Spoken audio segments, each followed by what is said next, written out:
सनसनी लेकर आए हैं स्वाइन फ्लू का कारनामा। वो स्वाइन फ्लू का खूंखार दरिंदा हाथ में मौत लिए आपके पास मंडरा रहा।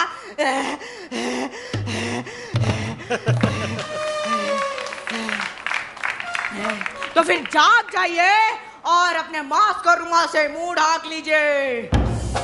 सब कुशल मंगल चल रहा था, लेकिन सन्नाटे को चीरती हुई सनसनी ने मास्क के पीछे छुपे हुए शैतान का पर्दाफाश किया।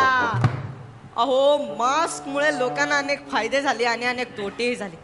मास्क येण्याआधी आमच्या शेजारचे वामनराव काकूंच्या न कळत त्यांच्या ऑफिसच्या सेक्रेटरी बरोबर हॉटेलात जाऊन बसायचे, पण मास्क आल्यापासून ते काकून समोरून सेक्रेटरीच्या गळ्यात हात घालून फिरू लागले। एका लग्न समारंभात मास्क बांधलेल्या नवरदेवाने मास्क बांधलेल्या नवरीला हार घातले आणि त्यांचे लग्न झाले। नंतर ना त्यांच्या तोंडावरचं मास्क काढताच कळाले की तो नवरा नसून नवरीचा जुना प्रियकर होता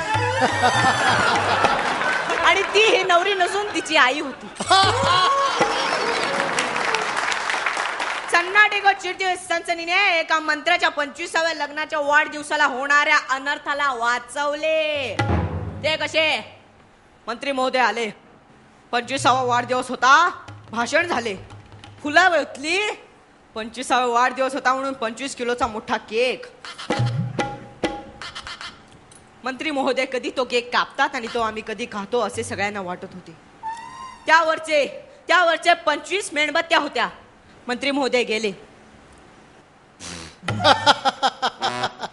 मेणबत्त्या काही विजेना, परत फुकायला गेले, मेणबत्त्या काही विजेना, परत फुकायला गेले, मेणबत्त्या काही विजेना, सगळ्यांचा श्वास रोखला गेला।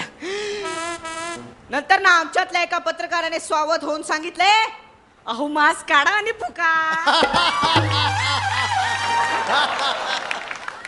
तुम्हाला सांगतो, चैन से सोना है तो जाग जाओ और मास्क वाले दिखे तो भाग जाओ।